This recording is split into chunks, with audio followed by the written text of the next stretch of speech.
Good morning, সুপ্রভাত। আজকে পুপুর EVS পরীক্ষা। সকালবেলায় উঠে পড়তে বসে গেছে, আর এদিকে আমি ঘর ঠর ঝাড় দিয়ে পরিষ্কার পরিচ্ছন্ন করে ফেলেছি। আর আজকের ওয়েদারটা ঠিক কীরকম আপনাদের তো দেখাতেই হবে। এই দেখুন, ঝাঁ চকচকে রোদ ঝলমলে একখানা সকাল, দেখলেই যেন মনটা ভালো হয়ে যায়।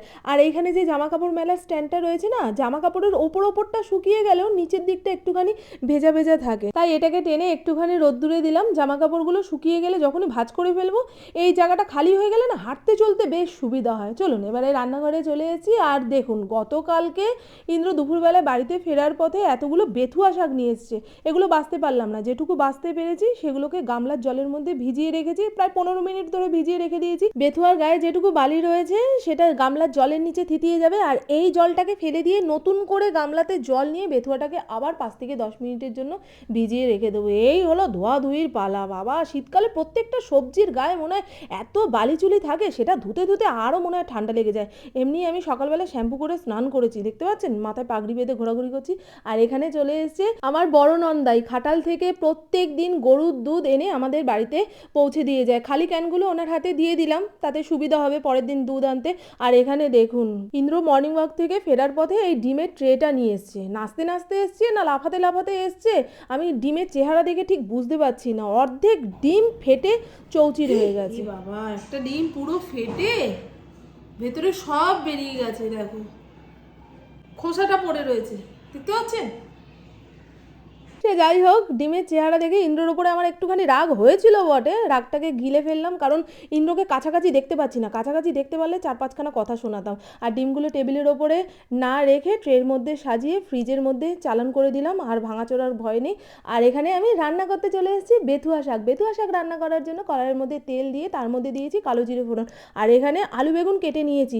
এই তরকারিটার মধ্যে যদি একটুখানি শিম দিতে পারতাম না, বাজারের ব্যাগ ঘাটলে হয়তো শিম বের করতে পারতাম, কিন্তু এখন আমার আর করতে ইচ্ছা করছে না। উটোপাটির মধ্যে রয়েছি, জানেন তো, ওদের ঠিকঠাক টাইমে খেতে দিতে পারবো কিনা এরকম একখানা টেনশন সকালের দিকে চলে। আর দেখুন, ঠিকঠাক টাইমে সবকিছু কেটে উঠতে না পারলে আমি কি করি, কড়াইয়ের মধ্যে বসিয়ে দিয়ে ওইদিকে কুটুস কুটুস করে কাটি, আর কড়াইয়ের মধ্যে ছুঁড়ে ছুঁড়ে ফেলি। মনে হয় কি অঞ্জলি চলছে, ফুল বেলপাতা ঠাকুরের পায়ে ছুঁড়ে ছুঁড়ে মারছি। সে যাই হোক, এখানে আলু বড়ি বেগুন দিয়ে বেথুয়া শাকটা রান্না হয়ে গেছে। আর পালং শাক কিংবা বেথুয়া শাক শীতকালে রান্না করার পরে এক থাবা ধনেপাতা দিয়ে ঢাকা চাপা দিয়ে 5 থেকে 10 মিনিট কড়াইয়ের মধ্যে রেস্টে রাখবেন, তারপরে খেয়ে দেখবেন, হেভি টেস্ট হয় কিন্তু। আর এখানে 3জনের 3খানা ডিম। দেখুন, নিজের ডিম তো খাওয়া হয়ে গেছে, এখন ইন্দ্রর পাতে যেটুকু রয়েছে সেটুকু থেকে 1 চিমটির ভাগ বসাবে। ভাবতে পারছেন, ডিমের পোকা। আর আজকে যে বেথুয়া শাকটা রান্না করেছি সবাইকে তো দিয়ে দিয়েছি, আর যেটুকু রয়েছে তার মধ্যে অল্প একটুখানি মুড়ি নিয়ে আমি সকালের ব্রেকফাস্টটা কমপ্লিট করি। এখন আর ভাত খেতে ইচ্ছা করছে না, যদিও আমি সকালবেলার দিকে ভাত খাই না।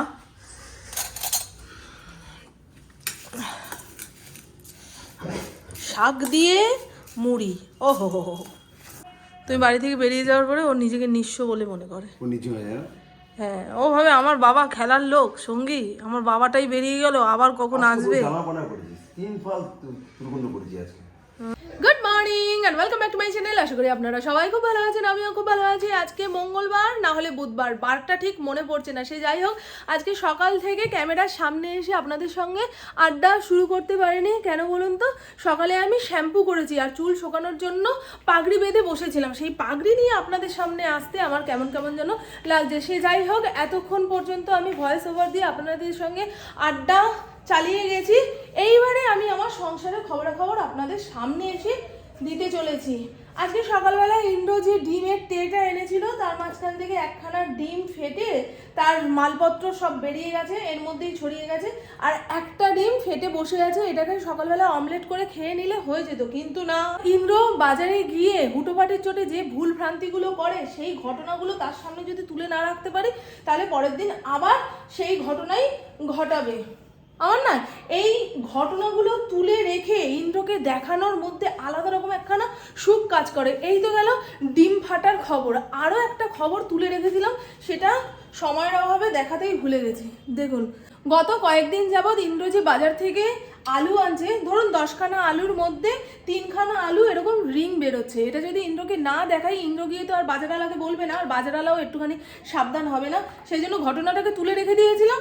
দেখাতেই ভুলে গেছি, আজকে ফেলে দিতে হবে, নাহলে পোকা ছোকা ধরে যাচ্ছে বাবা। এটা হচ্ছে রবিবারের চিকেন, কিছুটা বেঁচে গেছিল, সেটাকে তুলে রেখে দিয়েছি, অল্প একটুখানি মশলাপাতি মিশিয়ে নতুন আলু দিয়ে পাতলা করে ঝোল বানিয়ে রেখে দেবো। এই হলো আজকের দুপুরের খাবার। এখানে দুধ এসে গেছে, আজকে দুধটা এত দেরি করে এসেছে, পপুকে যে সকালবেলায় 1 গ্লাস দুধ দিই সেটা দিতে পারিনি, না খেয়েই মেয়েটা পড়তে বসেছিল। কড়াইপাতি ধুয়ে রেখে দিয়েছি। আর পালং শাকের অবস্থা দেখুন, এই মুহূর্তে কেউ শীষ পালং খায়? আয় রে, আমাদের ইন্দ্রর যে কী বুদ্ধি! আমি বলেছি আমার শীষ পালং খেতে ভালো লাগে, তবে এখন নয়, আর কিছুদিন যাক, তারপরে দেখুন যত্ন করে রাখিনি, একদম দড়ি দড়ি হয়ে গেছে। এটাকেই ঠিকঠাক করে রেখে দেবো। আপাতত বাজারের ব্যাগটাকে গুছিয়ে ফেলি। আর আজকে আমার স্কিনটা কি টানছে, মনে হয় চিন্তামণির মতন কপালে ভাঁজ পড়ে গেল। কোল্ড ক্রিম না মাখলেই নয়। আমি কিন্তু খুব একটা কোল্ড ক্রিম মাখি না, যে হোমমেড রেমিডিটা বানিয়ে রেখে দিয়েছি, তাই তো ঠিকঠাক উচ্চারণ করেছি তো, সেইটা আমি মাঝে মাঝে মাখি। খুব একটা আমার স্কিনে টান টুন ধরে না, কিন্তু আজকে যে কি টানাটানি করছে। আর ইন্দ্র কতগুলো শীতকালীন কিছু ক্রিম ট্রিম নিয়ে এসছে নিজের জন্য, পুপুর জন্য নিয়ে এসছে, তার সঙ্গে এটা ফ্রি পাওয়া গেছে। এটা এখানে ছিল বলে মুখের মধ্যে লেপটে ঝেপটে মেখে নিলাম, নাহলে হাসতেও পাচ্ছি না মন খুলে, কি জানি কেন এতটা ড্রাই হয়ে গেছে। বাজারের ব্যাগটা খালি করে নিই। নতুন আলু এসে গেছে, এই মুহূর্তে নতুন আলুটা খেতেই বেশি ভালো লাগছে। মাছের ঝোলে বলুন, মাংসর ঝোলে বলুন, পুরোনো আলু অত ভালো লাগছে না। রসুন আনতে বলেছিলাম, শীতকালে রসুনটা মাস্ট। গায়ে যদি ব্যথা বিষ হয়, সর্দি কাশির ঝামেলা থাকে, রসুন খাবেন বেশি করে। আবার এত খাবেন না যে পেট গরম হয়ে যায়, লিভার গরম হয়ে যায়, না। সপ্তাহে 2 থেকে 3 দিন রসুন বাটা বলুন, কিংবা মাংসর ঝোলে গোটা গোটা রসুন দিয়ে দিলেন, এইভাবে খেয়ে দেখবেন ব্যথা বিষ অনেকটা কমে যাবে। বাবা সরে যাও সরে যাও সরে যাও, শোনো, বন্ধুদের সঙ্গে একটু কথা বলতে দাও বাবা, এরকম করলে হয় বাবা?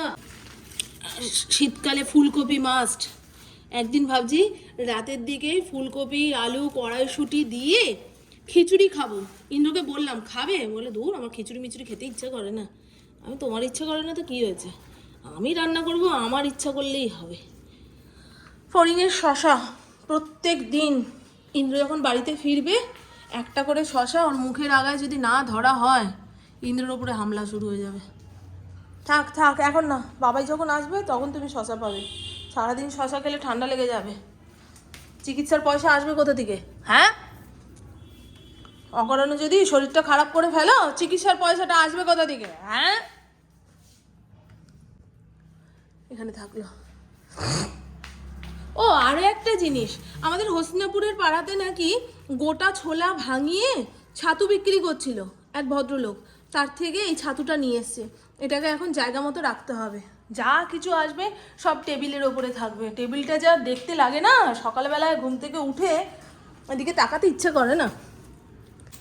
আর এই দেখুন গোটা গোটা কড়াইশুঁটি, আমি বলেছিলাম ইন্দ্র অন্যান্য সময় চোকলা ছাড়িয়ে কড়াইশুঁটির বীজগুলো খালি নিয়ে আসে। ভাবি কি বাড়িতে গেলে আবার এগুলো ছাড়াতে হবে, মামনের কষ্ট হবে।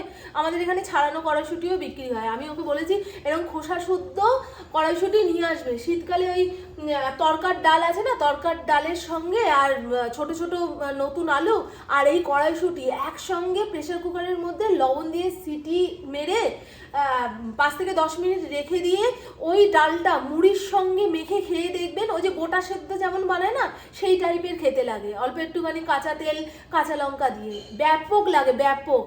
আমি যখন খাবো আপনাদের সঙ্গে অবশ্যই শেয়ার করব, কিন্তু আমি বলে দিলাম খাবা কড়াইশুঁটি।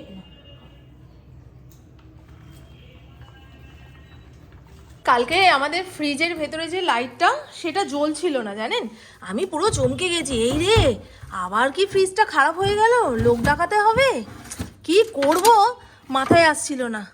তারপরে এই ফ্রিজের যে মেইন সুইচটা সেটাকে একটুখানি, এই যে এটাকে একটুখানি চেপে দিয়েছি, তারপরে দেখি ফ্রিজ আবার জ্যান্ত হয়ে গেছে। এই যে দেখুন, খারাপ হয়নি। অনেক সময় লুজ কানেকশন হলে, বাবা নতুন আলুর গায়ে কি কাদামাটি, অন্যান্য সবজির সংস্পর্শে আসলে সেগুলোকেও কাদা কাদা করে ফেলবে। ইস রে, আজকের আলুটাকে একটুখানি ধুয়ে মেজে শুকিয়ে রাখলে হতো। বাবা কোথায় রাখি বলুন তো, এখানে থাক। এ রাম রাম রাম, পুরো ঘর বালি বালি হয়ে গেল রে ফড়িং, নিজের কাজ নিজেই বাড়িয়ে রাখলাম। থাক, এখানটায় থাক। সন্ধেবেলা যদি সময় পাই তখন একটুখানি কাদামাটিগুলো ধুয়ে রেখে দেবো। এমনিও নতুন আলু আসার পরে আমি ধুয়ে রোদ্দুরে শুকিয়ে তারপরে জায়গা মতো রাখি।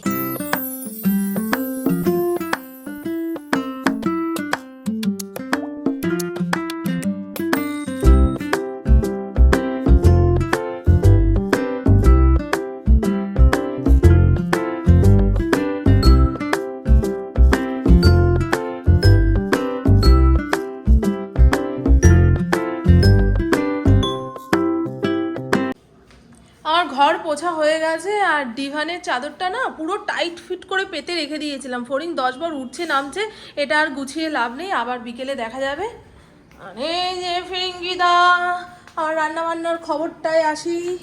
এখানে চিকেন রান্না হয়ে গেছে আর বাজার গোছানোর পরে দেখছি 2খানা টমেটো পুরো ফেটে গেছে। এটা যদি অন্য জায়গায় রাখি পরে ব্যবহার করতে ভুলে যাব, আর না হলে নষ্ট হয়ে যাবে, বুঝতে পারলেন? সেই জন্য 2টো টমেটো নামানোর ঠিক আগের মুহূর্তে কুচিয়ে চিকেনের মধ্যে দিয়ে দিয়েছি, একটুখানি ঘি গরম মশলা ফেলে দিয়েছি। এই হলো আজকের চিকেনের ঝোল।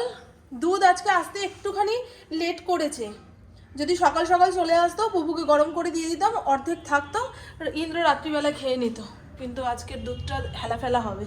সে যাই হোক, এখানে ধনেপাতার গোড়াগুলোকে ছাড়িয়ে যে কচি কচি ডাটার দিক আর পাতাটা রয়েছে সেগুলো রেখেছি।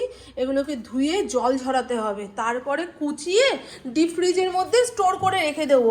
1-1.5 মাস পুরো তাজা থাকবে। আমি অনেক উপায়ে ধনেপাতা রাখার চেষ্টা করেছি, প্রায় পচে যায়।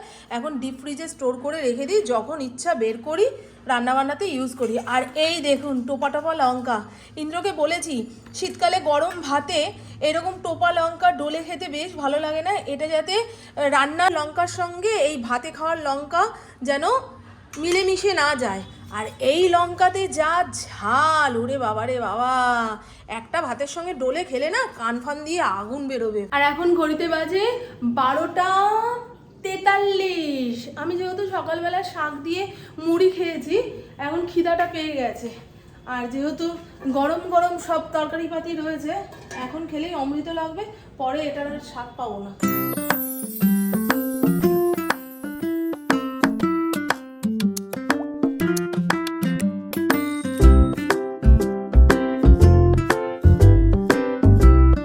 গুড ইভিনিং, এখন বাজে সন্ধে 7:30, মানে 7টা 35। আমার কাছে মধ্যরাত। এই মুহূর্তে আমার রাস্তায় বেরোতে ইচ্ছা না করলেও বেরোতে হবে। আমি যাচ্ছি আমার বাপের বাড়িতে। আমার বাবুর কিছু সম্পত্তির অধিকার ছাড়ার জন্য আমাকে আরও কিছু পেপারে সাইন করতে হবে। আজকে না, গতকালকে আমি অর্পিতা কয়েকটা কাগজে সই করিয়ে নিয়ে গেছে। আবার এই মুহূর্তে আমার মা ফোন করলো, তুই তাড়াতাড়ি করে আয়, কালকে সকালবেলায় আবার আমরা কলকাতার অফিসে যাব, আজকের মধ্যেই কাগজগুলোতে সই সাবুত করতে হবে। কে বলেছে সম্পত্তি পাওয়ার জন্যই মানুষকে খালি দৌড়াদৌড়ি করতে হয়? সম্পত্তির অধিকার ছাড়ার জন্য মানুষকে এতটাই দৌড়াদৌড়ি করতে হয়? দুর্ঘটনা হঠাৎ করে ঘটে বলে মানুষ কত কাজ ইনকমপ্লিট রেখে যায়, যেটা আমার বাবু করেছে। আমার বাবু কি জানতো হঠাৎ করে সে আমাদের ছেড়ে চলে যাবে?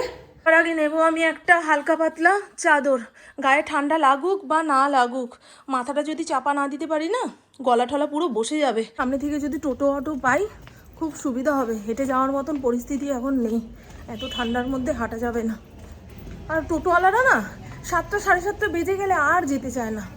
ওরাও ভাবে শীতে বেরোবো একজনের জন্য, আমি তো একা প্যাসেঞ্জার না, আমাকে নিয়ে কি আর যাবে? গাড়ি চলছে, ওরে বাবা রে, কত লোক মায়ের ঘরে। এই তোদের পড়াশোনা নেই? ও নাচো। ওখন তুই তোর কোন হাতটা ভেঙছে? বের করে দেখাতে পারবি না? ও মা গো, জামার নিচে লুকিয়ে রাখতে হচ্ছে গো। শীতকাল ব্যথা করছে? না নেবে। আসো। তোমাকে এরকম লাগছে কেন? হ্যাঁ, স্কুলে গেছিলে না? স্কুলে যাও না? এসে গেছে অর্পিতা।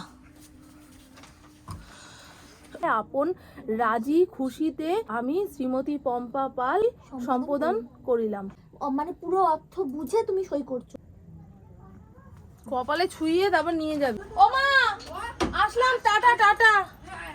চলুন, জাস্ট 2 মিনিটের একটুখানি কাজ ছিল, করে দিয়ে বাড়িতে চলে যাচ্ছি। আর আমার বাপের বাড়ি থেকে বেরিয়েই সঙ্গে সঙ্গে যে আমি টোটো অটো পেয়ে যাব তা নয়, কিন্তু একটুখানি হাঁটা পথ ধরলে তারপরেই টোটো অটোর দেখা পাওয়া যায়। আর এই টোটোওয়ালা দাদা আমার বাড়ির সামনেও আমাকে নামালেন না, এই বাজারের সামনে নামিয়ে দিলেন। সে যাই হোক, আগামীকাল যে আমি বিয়ে বাড়িতে যাব, এই ফুলের দোকান থেকে দুখানা খোপায় গোজার ফুল নিয়ে যাব। সাদা রঙের আর হলুদ রঙের ফুল ছিল, আমি একটুখানি গোলাপি টাইপের ফুল চেয়েছিলাম। তবে ফুলগুলো যে তাজা পেয়েছি এটাই সবচেয়ে বড় কথা। আর এই ফুলওয়ালা দাদাও বলেন দিন, আমি ঠিক করে প্যাক করে দিচ্ছি। আমি বাড়িতে চলে এসেছি আর টোটোর জন্য আধা ঘন্টা আমাকে ওয়েট করতে হলো। বললাম না টোটো পাওয়াটা খুব মুশকিল, না হলে 10 মিনিটের মধ্যে বাড়ি চলে আসতাম। আর বাড়িতে আসতে আসতে মোটামুটি 8:30 বেজে গেছে। এই মুহূর্তে আটা মেখে রুটি করার মতন সময় আমার হাতে নেই। এখানে ভাত বসিয়ে দিয়েছি। আর আমি দেখুন কালকে বিয়ে বাড়িতে মাথায় দিয়ে যাওয়া বলে দুখানা 5 টাকা দিয়ে ফুল কিনে নিয়ে আসলাম। এটা ফ্রিজের মধ্যে রাখলে পুরো তাজা থাকবে। আর ভাতের সঙ্গে যা সমস্ত সবজি সেদ্ধ দেব সব কেটে ধুয়ে নিয়েছি, রাইস কুকারের মধ্যে দিয়ে রেখে দিলাম। চালিয়ে দিলে আধা ঘন্টার মধ্যে ভাতটা হয়ে যাবে। দেখুন আমি যে শাড়িটা পরে কালকে বিয়ে বাড়িতে যাব তার ব্লাউজ ঠিক করব বলে খাটের উপরেই রেখে দিয়েছি। বাড়িতে গিয়েও আমার টেনশন হচ্ছে জানিস, ফড়িং নিয়ে নিচে না চলে যায়। আর তুই তো কাটবিও না। তাহলে চলুন, আমার বকবক আজকের মতন এইটুকুই। আপনারা সবাই খুব খুব খুব ভালো থাকবেন, নিজের শরীরে খেয়াল রাখবেন, সুস্থ থাকবেন। আমার অল টাইম স্মাইল করতে হবে। টাটা। আর দেখুন জুতোটা নিয়ে পুপুর মুখের সামনে খেতে বসেছে। পুপু যদি ওটা একটুখানি কাটতে যায় ওকে এমন থাবা মারবে, ব্যাস 1 কেজি মাংস তুলে নেবে সেই জায়গা থেকে।